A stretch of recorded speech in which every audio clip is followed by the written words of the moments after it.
right, becomes a question that's asked. And because of my training, as I talked about with this almost business, my habitual teacherly reflex kicks in, and I want to say, what do you mean it's almost like that? Like maybe that's just what it is, and we just have to become more comfortable with that. But then that doesn't happen. I keep reading the Song of Songs, and I keep saying myself, I'm like, no, I'm not sure it's even almost like that, but I don't think it is. And so I turn to, I do what I always do. I turn to, like we were talking about with John this morning, I turn to scholars who know more than I do and have thought and talked about this longer than I have. And it turns out there is an ongoing scholarly conversation about just that. And Cheryl Exum puts it wonderfully in her commentary. She talks about trying to decide whether we're talking about the voyeuristic gaze or the erotic look. And she says the erotic look, the voyeuristic gaze would be like the male gaze that I was talking about. The voyeuristic gaze, think of a peeping Tom, as we used to say, right? The voyeuristic gaze is the gaze of somebody peeking from the outside and who is themselves not seen, right? Whether because they're watching through a camera lens or through a peephole or just some social safety, right, where they are unassailable. And gazing in a way where the subject of the gaze, the person being gazed at, has not consented to be looked at, to be gazed at. So there's those two aspects. The person being gazed at has not consented or invited, right, this gaze, and the person doing the gazing is safe and unassailable. Does that make sense? This is what makes it a voyeuristic gaze, a peeping Tom situation. Whereas the erotic look for Cheryl Exum is one where the subject has consented to the gaze, the look, and even invited the look. And moreover, where the looker, the person doing the looking, is themselves vulnerable to the encounter, that they themselves are they are participating in the encounter. They're there in it and vulnerable to what might happen in that encounter, rather than standing off safe at a distance or in some way made invulnerable.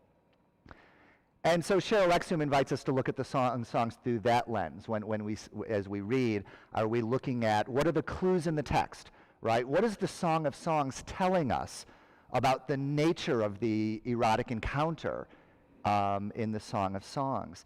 And so, for example, as we've read, I am black and beautiful, says the woman, the young woman, if she is a young woman, the woman.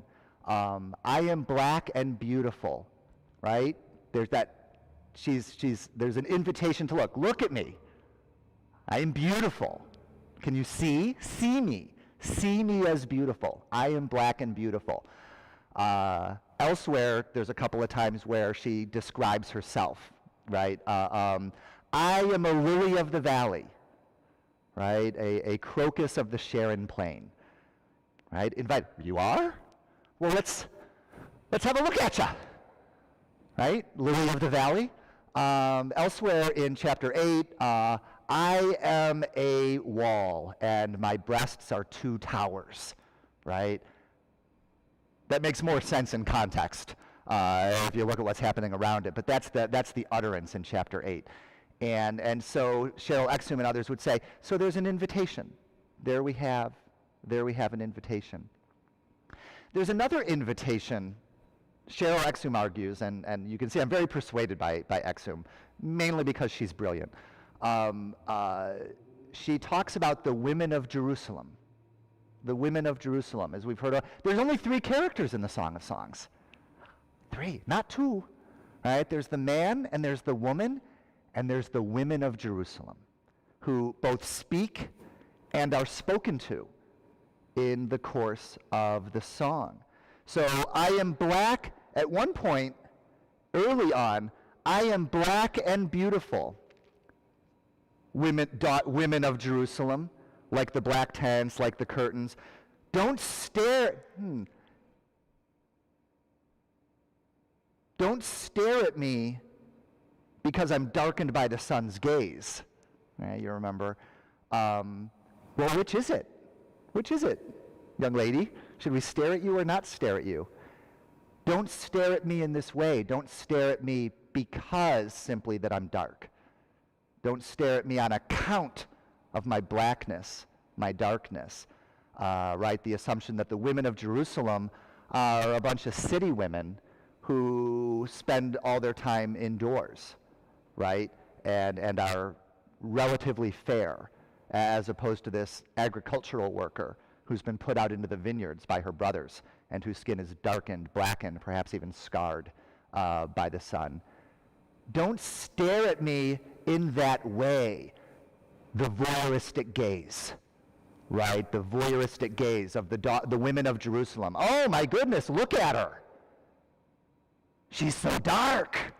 She's so hideous. That objectifying voyeuristic gaze. The gaze to which the subject does not consent, right? And from which the women of Jerusalem would be standing safely, right, in their city, indoors, making this gaze. Don't stare at me that way. Very first chapter of the Song of Songs, through the device of the women of Jerusalem, telling us how not to look at this woman of the Song of Songs, but also how to look. How to look. I am beautiful. I am beautiful. The women of Jerusalem, don't judge them too harshly, because you know what? They're going to come around. They're going to come around. You remember those dream sequences? There's those two dream-like sequences, whatever they are, where the woman is awake in her bed, and she says, you know, where's the one whom my soul loves? I will go searching for him in the city. She encounters the guardians of the city. Have you seen the one whom my soul loves? And in chapter 3, she finds, I had no sooner talked to them than I found the one whom my soul loves. But then there's kind of a repeat of the scene in chapter 5, and they beat her and strip her of her shawl. And she can't find the one whom her soul loves. And to whom does she turn? The women of Jerusalem, right? The women of Jerusalem, to ask if they know the way, if they have seen the one whom her soul loves. And the women of Jerusalem reply to her, how is your lover different from any other lover? You who are most beautiful of women? How is your lover different from any other lover? You who are most beautiful of women. So by chapter 5, the daughters of Jerusalem have figured it out, right? It's what is important about her is not this objectifying difference about her darkness in this case. She is simply the most beautiful of women, the most beautiful of women. If the women of Jerusalem weren't in the book, can you feel it? There would be this ongoing romantic, erotic encounter between the woman and the man. And there we are, just watching it happen. What are we to make of our own role in this as readers? Are we peering through a window? Are we watching through a camera? Do they even know we're here? Maybe we shouldn't be looking at this. Can you feel it, how that might feel? But the women of Jerusalem are there with us, right? Over and over and over again, as this man and woman explore their encounter of love, they'll repeat in this refrain to the daughters of Jerusalem, like in chapter 3, after she's running around in the city in a dream or in reality looking for her love, and she finds him, and she says, now that I have found him, I will never let him go until I have taken him to the house of my mother, into the chamber of she who conceived me, right? We're on the verge of being witnesses, right, to a very private and personal encounter in an enclosed room, right, in a back bedroom. And at that point, the woman goes on to say, O daughters of Jerusalem, Don't arouse love. I adjure you by the gazelles and the does of the field, do not arouse love until it is ready. I'm not 100% sure what she's saying to them. She may be saying, don't bother us until we come out of our own accord. Sort of like Romeo and Juliet calling to the nurse, don't wake us up yet, right? And the nurse is, people are waking up, you gotta go, he's gotta go, no, not yet. So it may be like that, like Romeo and Juliet to the nurse, don't arouse us until we're ready. There's other interpretations of it, and they're good ones. But my point at this time is, listen to the way the lovers are speaking to this chorus, who is permitted to be there. The women of Jerusalem are permitted by the couple to have some proximity to their outpourings of love to one another, to their romantic encounters that they seek out in the fields, in the house of her mother, in the king's royal chamber, and so on. And because the daughters of Jerusalem are invited to be there, we are invited to be there. Does that make any sense?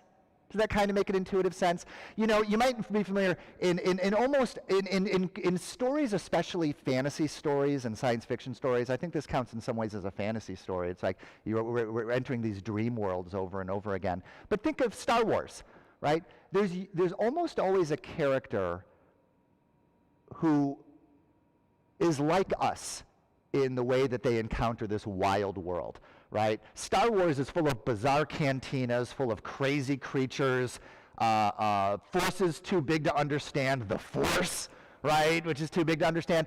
And we encounter it all through the lens of Luke Skywalker, who's just some farm boy who hasn't seen most of this stuff before. And through his wonder and confusion and his questions, we're permitted to wonder and be confused and have questions. We're mediated into the story in that way. And I think the women of Jerusalem function for us that way in the Song of Songs. But to my point, it's part of what allows this to be what Cheryl Exum would call an erotic look, characterized by consent and invitation and participation, rather than a voyeuristic gaze standing at a distance. The man is going to say some things from time to time. Don't look at me. Oh, wasn't she just saying that? Don't stare at me because I'm darkened, but do acknowledge that I'm beautiful. And at one point he says to her, don't look at me because your eyes are terrible.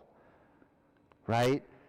Her look, just even her glance. He says, with one glance, right? You have overwhelmed, in another place, you have overwhelmed me, my love. You have overwhelmed me with one glance of your eyes, with just one bead of your necklace. You have overwhelmed me.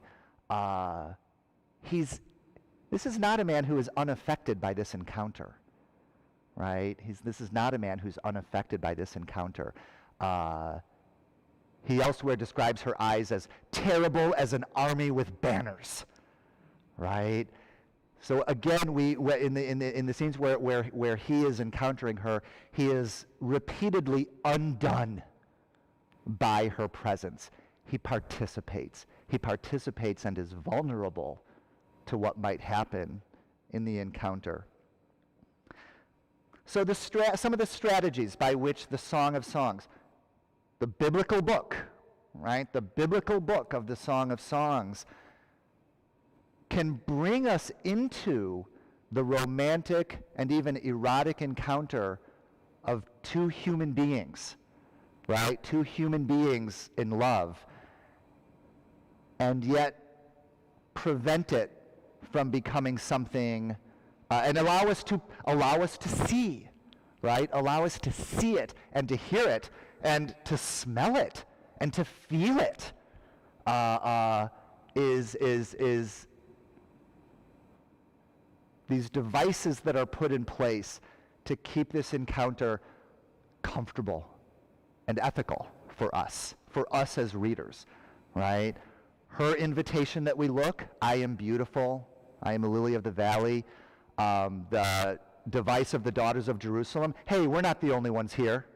We're just sitting here with the daughters of Jerusalem, right? right? This sanctioned means of participation in this encounter, and the repeated notice, right, that the man is that both of the participants in this encounter are undone by one another, are overwhelmed by one another, participate together in this encounter.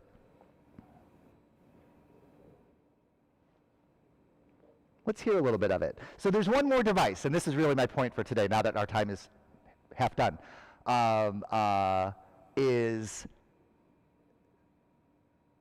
you'll hear it for yourself once they start actually appreciating one another's bodies, right? The appreciation of the body in the Song of Songs. There's too many to read this morning, but some well-known examples.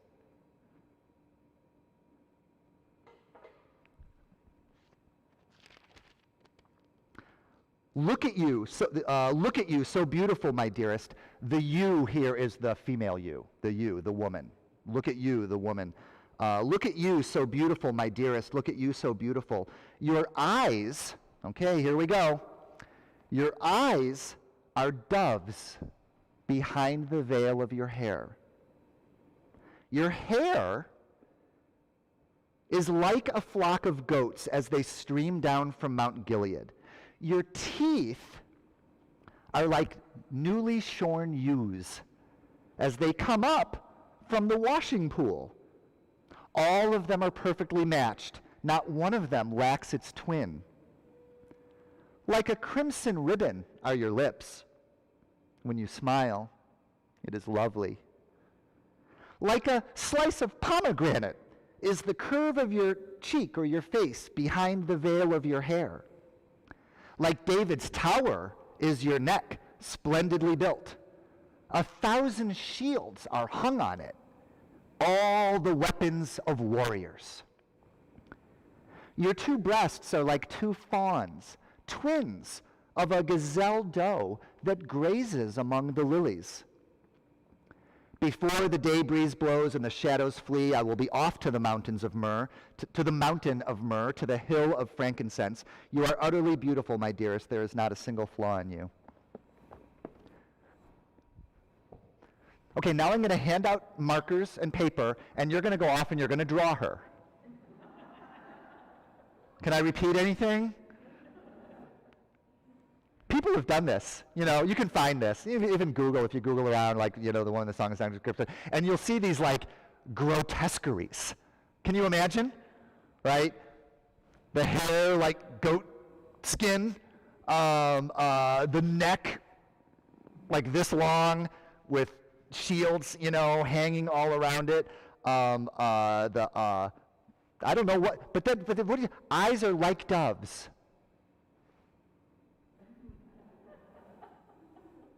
What is that even? You know how doves, have you seen like pigeons, you know? Are they, what does that mean, eyes like doves? How are you going to draw it? How are you going to draw it? Like in what way? What do you mean like doves? What do you mean your teeth are like newly shorn ewes? And not just newly shorn ewes, but ewes coming up from the washing pool and none of them lacking a twin. What do you mean your lips are like a crimson ribbon? What do you mean your cheek is like a curve of pomegranate? You know, I'm nearly convinced by this fella, Othmar Keel, who says that the cheek is like it says, yeah, the translators did, a slice of pomegranate. Keel wants this to be a split pomegranate. There's a point in the pomegranate's ripening where it splits and you can see inside. And is that what her cheek looks like? What does that even look like? People have been writing about this forever. It's not much of a literal description, is it? You can imagine a literal description, right? Your arms are brown as toast. That'll get us somewhere, right? At least we know we're looking at like brown arms. One could say that your cheek is smooth as satin. Okay, I get that. I know what satin is, and you know, so it's smooth. Okay. Your eyes are blue like limpid pools, or so. Okay, I'll Google an image search of limpid pools, and then I'll know what her eyes look like. But that's not happening here. Something else is happening here. It's hard to know what, but it's deeply figurative, I guess is my point. It's very, very, very figurative, isn't it?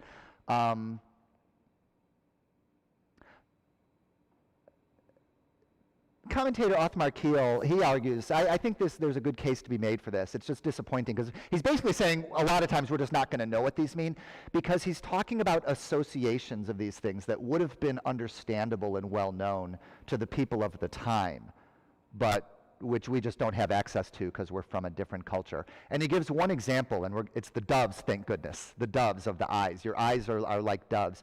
We actually have, from the ancient world, the ancient world gives us a lot of texts, not as many as we would like, especially from ancient Israel, not as many as we like, inscriptions and so on. Sometimes we get pictures. You know, they drew a lot of pictures in the ancient world. They'd carve them onto rock faces, make reliefs and things like this. They'd carve sculptures, right? Lots and lots and lots and lots of sculptures. And one of the images we have is of a man and a woman. They look like a king and a queen, and they're in what looks like a royal chamber, like a private chamber, and they're seated opposite one another, looking at one another. It begins to feel almost like the kind of erotic encounter we get in the Song of Songs. The king has brought me into his chambers, right? He is so wonderful. No wonder all the women love him. While I sit before the king, my nard, my perfumes give off their fragrance. That's all Song of Songs. So the Song of Songs invites us to this idea of the lovers as royalty enjoying an intimate encounter in the king's chambers. And we see reliefs of just such an encounter. And what do you think is flying between his eyes and her eyes? Doves! There's doves actually flying from his, or from hers to his. And the idea seems to be, you know, in the biblical stories, very often when eyes are, not very often, because nothing happens very often in the Bible's not as long a book as you think. We'd like to have more. But sometimes in the Bible, eyes, the word eye is used, and the context seems to be talking about more like a look or a glance, right? Similar to Song of, your eyes are terrible as banners. Probably something like your glance is as terrible, right, as an army marching with banners. You have undone me with one glance of your eyes, with one bead of your necklace. Imagine the bead of the necklace gleaming, you know, like catch the eye. That's what her eye is doing. And so in these pictures, the dove seems to represent the look that one person gives another in such an encounter. A loving look, an erotic look, an inviting look, a look of intimacy, right? Two lovers staring into each other's eyes, and the dove is passing from one of them to another. That's the look. And so Kiel points this out as a possible explanation of this. Your eyes are like two doves. That is, he's describing her eyes in terms of his experience of her loving, romantic, erotic look at him, right? Does that make sense as a possible, like, you know, it's like, oh, that's great. We don't have nearly enough such pictures, but there's a lot of pomegranates in these early pictures, and they, not surprisingly, because pomegranates are like full of what? A gazillion seeds. So pomegranates through the ancient world are often, have connotations of fertility and of eroticism. And so whatever's happening with her cheek, maybe he just can't stop looking at her cheek. And he's by talking about her cheek being like a slit pomegranate or a sliced pomegranate, that it's not really anything about what her cheek looks like, its roundness or its redness or anything like that, but maybe just his experience of her cheek, right? His experience of her cheek. The way that he, again, remember that he is affected, right? Perhaps he is describing her in many of these metaphors, not in terms of what she would look like at a distance from someone who is just looking from a distance from behind a duck blind, taking notes on her appearance. Oh, brown as toast. Oh, eyes are blue of this shade, right? But from the experience of somebody who is undone, who is overwhelmed, who participates in the encounter, in terms of how she affects him, right? Maybe what's going on, at least in part of these, in some of these, at least in some of these. The neck, like David's tower, right, covered with shields. Keel would say it's not even about her having a long neck. In Egypt, a long neck certainly seems to have been considered attractive in ancient Egypt. So some would say that that's probably the same in the biblical text, that it's just about the length of her neck. Could be. Keel, on the basis of these other things that he's seeing there, looks more at like, how does the neck function in biblical metaphors? You've heard of Israel described as a stiff-necked people, right? In all those stories of them wandering in the wilderness and doing wrong, and God always wants to kill them and start over with somebody else because they're such a pain in his neck, right? The people of Israel are a terrible pain in God's neck because they are a stiff-necked people. The neck is what we push forward when we're going our own way, right? We tighten our neck and go our own way. A stiff-necked people. The neck is our strength, right? When a person is strong and independent and going their own way, their neck is involved in metaphors of ancient Israel.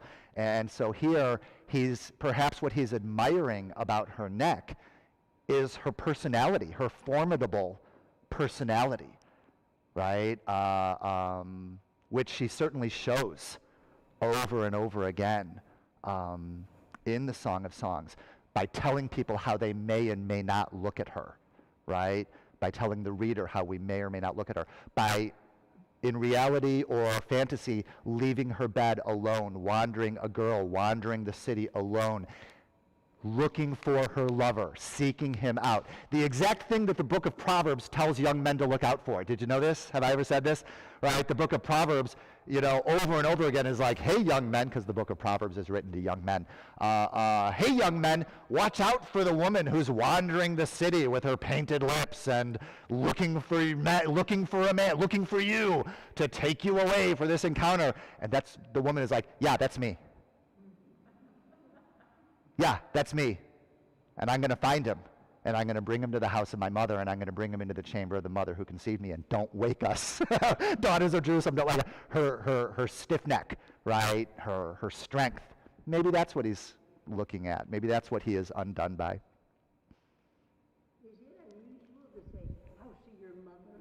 They always say house of the father. It's the first time I think I remember biblically hearing house of your mother. Thank you so much, 100%. So the question is it unusual to say house of your mother, house of my mother? We usually hear house of my father. House of my father is not only overwhelmingly common in the biblical text, especially the patriarchal text, Abraham, Isaac, and Jacob. Ancient Near Eastern texts generally. It's the house of your father. The house of your father is your larger household, and it's the basis of all government. You just get larger. Your tribe leader is the father of your tribe. The king is the father of the nation. It's like Russian dolls of houses of your father. And but here, and I think only here, the house of my mother, and not just once, but more than once in the Song of Songs. He refers to her as, when he's talking about her as beautiful, as precious in the eyes of her mother, precious to the one who conceived her. Over and over again, the male world, with its male concerns, is decentered in the Song of Songs, and the world of the women, right, the domestic sphere, the things going on in the house of the father when the father's off being important in the world all the time, and all the boys and men are out, in the field and so on. The experience of the women is that this is the house of the mother, right? And that experience of the domestic sphere, the woman's experience of the sphere is centered again and again in the Song of Songs, yeah. I think that's maybe a fifth way, however many I counted, yet another way that the constant looking at the woman that we do in the Song of Songs is rendered safe, is by taking the world of the men who are staring at women on subway platforms, the men, right, who are make women uncomfortable when they jog past each other on the multi-purpose path because they're just staring, right? That whole world of men is just set aside in so many ways in this song in favor of the world of the women, and that's the world into which this man comes, right? this man enters into the world of the women for this encounter, right? So he's, I think, unpowered or relatively unpowered or certainly decentered, in this way. Yeah, thanks. That's definitely the case. That's definitely the case. She describes him too, and there's a couple things I wanted to do. There's not enough time in the world.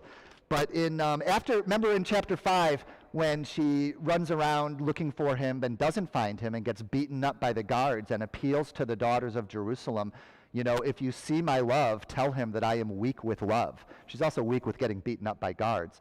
And they say, as I mentioned, how is your lover, can you give us a description, right? How is your lover different from other lovers, most beautiful of women? How is your lover different from any other lover that you make us swear a solemn pledge? and she goes, deep breath, and then begins to describe. My lover is radiant and ruddy. Ruddy. He's red. He stands out among 10,000. His head is finest gold. He's not blonde, folks. not in this part of the world.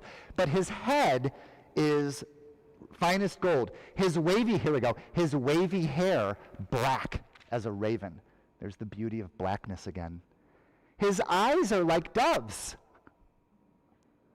by channels of water. They are bathing in milk, sitting by brimming pools. His cheeks are like fragrant plantings. Does anyone have any flower boxes full of herbs? You got your window box? His cheeks are like fragrant plantings, towers of spices. His lips are lilies dripping liquid myrrh.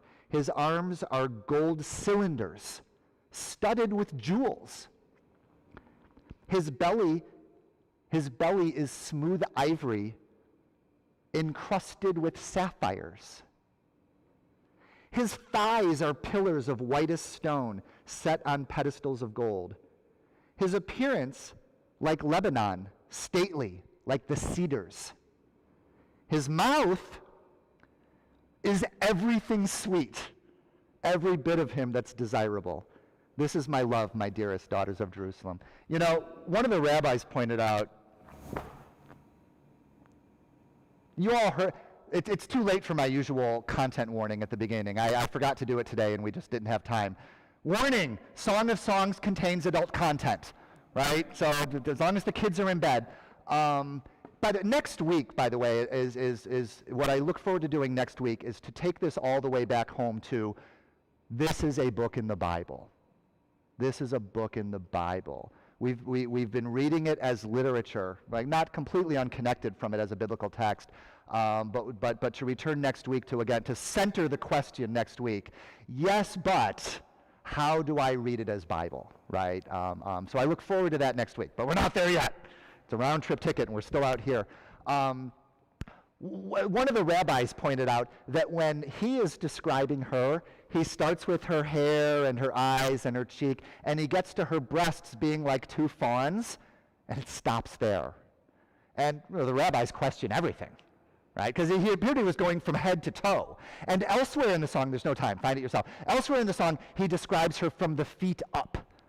Right? So there's a motif of from top to bottom, from bottom to top. And on that one occasion that we just read, you'll notice he started at the top and stopped at her breast. And one of the rabbis said, and I just love this, one of the rabbis said that he started here, he described her head and her eyes and her cheeks and her lips and her neck and her breasts.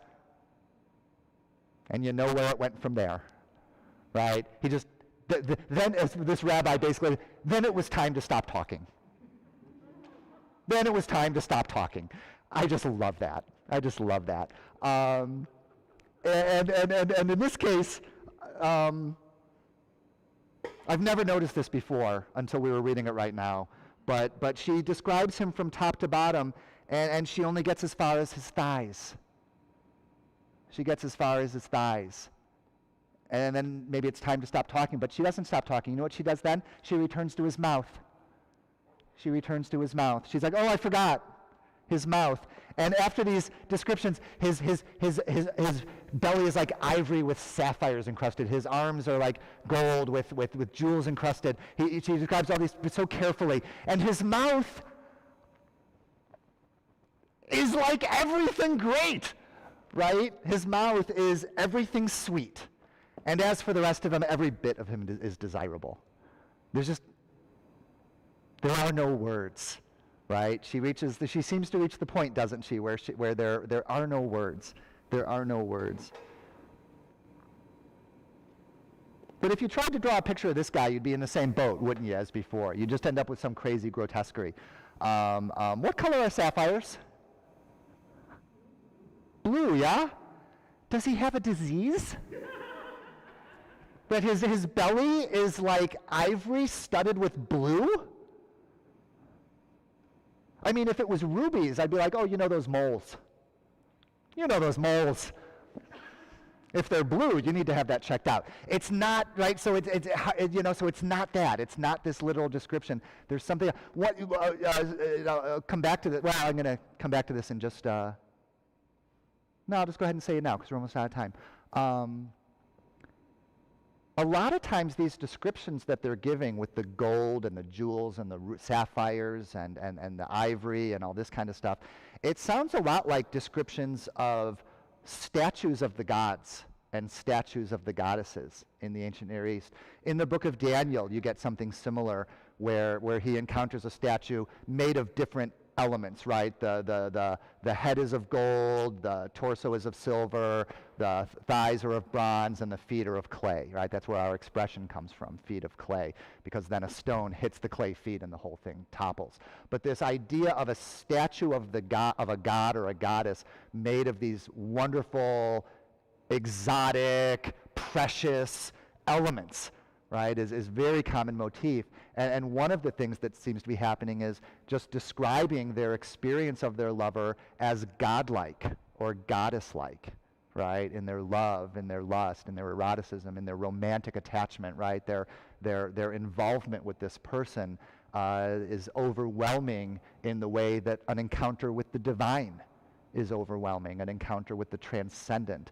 There's a number of points in the Song of Songs where something like that, even where I was like saying before, don't stare at me because your eyes are terrible. No one may look upon God and live. It's in the Bible. Now, every time that's said in the Bible, it's when someone looks on God and lives. So make of that what you will. But apparently everyone knew you can never look on God and live.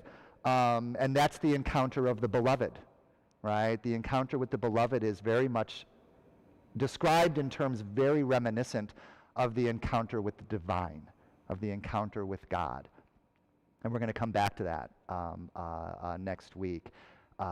Just as a little kind of maybe just a little bit of a preview, I'm reminded here of male and female, he created them, right? Male and female, he created them. He created them in his image. In his image, he created them. He made them, now this is me again, not Genesis. He made them godlike. Female and male, he made them godlike. And God saw that it was very good. That the bodies he had made, that the bodies God had made were very good. Well, that sounds like Song of Songs to me. It's starting to sound like Song of Songs to me. On your own time. We really should end there, and it is time and everything, but it was something I wanted to get to today. It's fine that we didn't, but if you want to look at it your own time.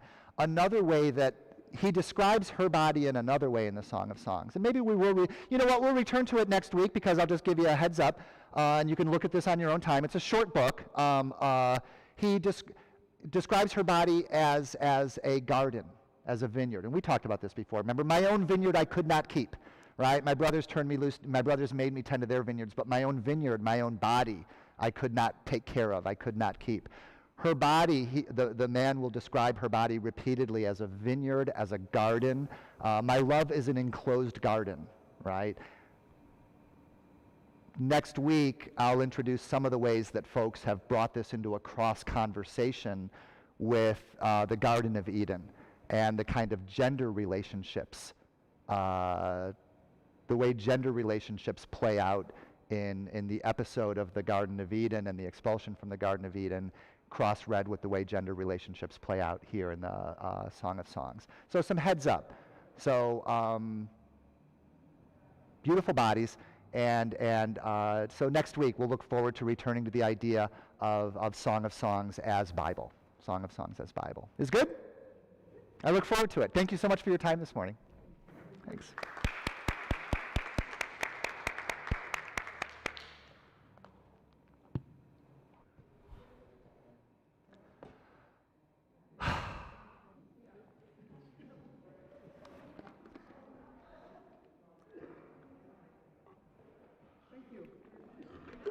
Thanks.